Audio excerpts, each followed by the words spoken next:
If there's one thing we want to know about coronavirus, it's probably what's my risk of getting it? Well, research shows there may be a link between blood type and COVID-19. Joining us this morning to offer his expert analysis and opinion on that looming possibility is Dr. Tom Hopkins. Welcome to the show, Doctor.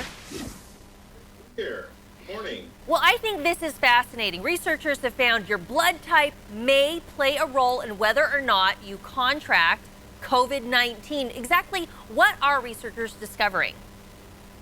Well, it's interesting. Blood type is always controversial for whether it helps you, determines how well you're going to lose weight as well. So there's been a lot of controversy. There's a lot we don't know, but what the research are really indicating that, if you have a type A blood, apparently that may place you at greater risk of actually getting COVID-19 compared to having a type O blood type.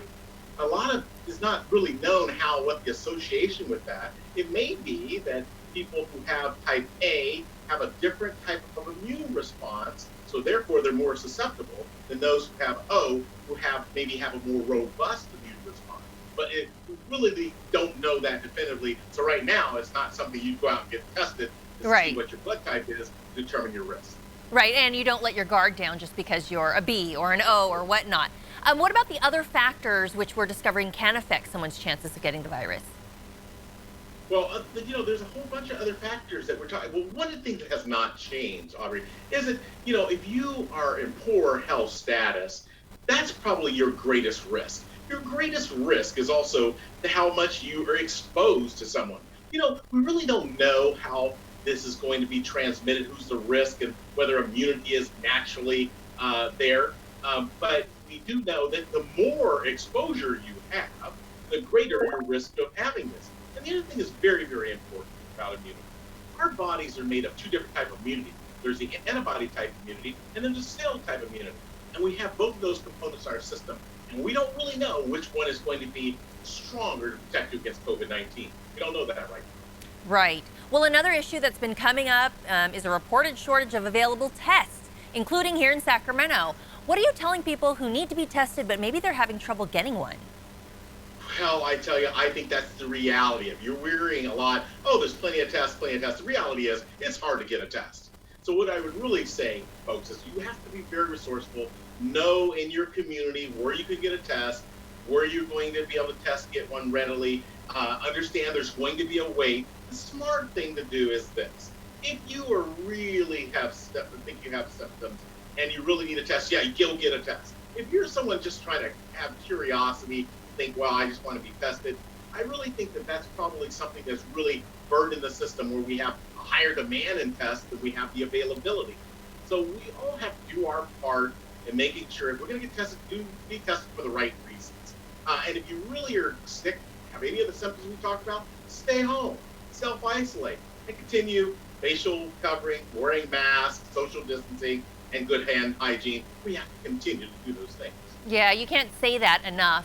And when we talk about the tests, are there multiple ways that they can now test for COVID-19? The one we heard a lot about sounds a little uncomfortable when they put the swab up your nose, but are there other methods? Well, we have said there's other methods. Really, all these methods are trying to make it which is more convenient, that it's the speed at which you can get it, the turnaround at which you can get the results, so you can do something with those results. But bottom line, the testing that we're talking about that people are lining up for is the nasal pharyngeal type of swab, the one that is really that is uncomfortable. But we know that test, the validity of that test is really, really good. As we went through this testing issue, there's a lot of tests that were not equal. And sometimes there's also a harm of having a test that's not very good that gives you a false positive result, or that's problematic, or something that screens you and it really doesn't test you and you have a false negative. So right now we're talking about the nasal pharyngeal test that is being done. It's probably the definitive one that people are trying to get to really determine if they have COVID-19. And you just said that whole idea of a false positive. We have heard about that. There is some controversy. There's people out there that think like, oh, well, the tests don't really work. The numbers aren't right or wrong. What about when we talk about accuracy, whether, you are doing the swab on your own or the medical professional is the one inserting it in your nose? What is the accuracy? Well, these are they are accurate tests. the ones that we are talking about that's in the community. They have been studied, they've been accurate. It also is really predicated that you have to obtain the specimen accurately. So doing the swab or the correct way and getting an adequate amount of sample is very, very important to the test validity. So the test, I think that the question about is the test good enough, is it going to document, it's pretty, that our sensitivity and specificity is really good for the test. Right now, the issue is, we have enough where people can get tested? And I think that's the issue. The demand is so high and the supplies are being very limited, even though we have in our community, we know places that are open, but you really have to seek those out. Yeah, we're seeing long lines everywhere to get tests here and elsewhere in the country. Okay, so are we still in the first wave? Well, it's interesting. I would say yes, we're still in this wave is, again, we were talking about flattening the curve, right? It's flattening the curve, but we're still in the wave of, yes, coronavirus is still active in our community. It has not dissipated. It may have died down in certain areas because of social distancing and people doing what they have to do, but we're really seeing the product of, remember, when we opened up and some people gathered and they were doing their thing and letting their guard down. Well, this is the effect of that. This is the results of that. That means we're still in the wave. It's just that this is what the product of when you let your guard down. Right. So the solution is going to be getting back to doing the things that we should do. Everybody should have the responsibility of doing their part. And a few months back, there was so much hype around having enough PPE, preparing for a surge, and hospitals getting ready in our area. And then we flattened that curve and didn't really experience what was happening in New York or what is now happening in Florida. The hospitals right now, are you seeing a renewed effort to prepare for a surge with the COVID-19 threat seeming to intensify again? Absolutely. I think here in California and in other states, when we learned the lessons from that were learned in New York, and when there was a big problem with supply and ventilators and PPEs, people started to increase that pipeline that was there. Now we did a lot of preparation. In our area, we prepared. We had a lot of PPE, all the supplies that were available, and we had those on store. The problem is, we don't do what we need to do.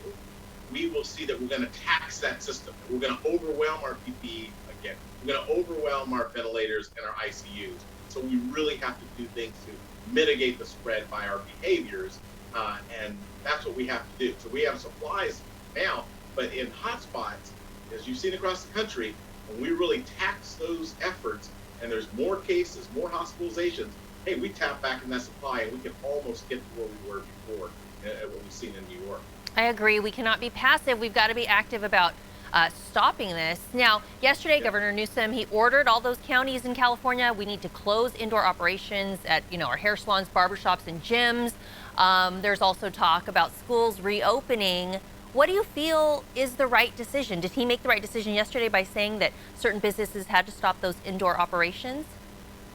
Well, I would say that, there's the right decision that had to be made based on the data and what's being shown. It's very difficult as a governor, very difficult as a leader to shut down in one area and keep another area open because of the fact people are going back and forth, and you risk not being able to control them.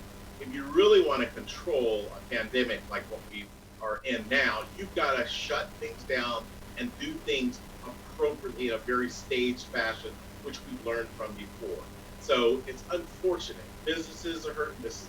We're all just tired of it, of course, but we all have to do this together in order to stop the spread. If we do it piecemeal, then we're more likely to see that the spread will continue, and then we will see a surge in the hospitalization, and we'll see increased deaths. So it's one of these things that was a necessary thing to do. Now, when we talk about schools, it's really all about doing the right thing for safety. We all have to understand it's not going to be just a political issue making that decision. It's going to be the personal responsibility. So parents have to weigh on this. As a parent, of course, I want to make sure that my children are going to school and they're going to be in a safe environment. All right, Dr. Tom Hopkins, we appreciate your insights. So much to talk about, and we appreciate you as always. Yeah, great to be here. This interview involves commercial content. The products and services featured appear as paid advertising.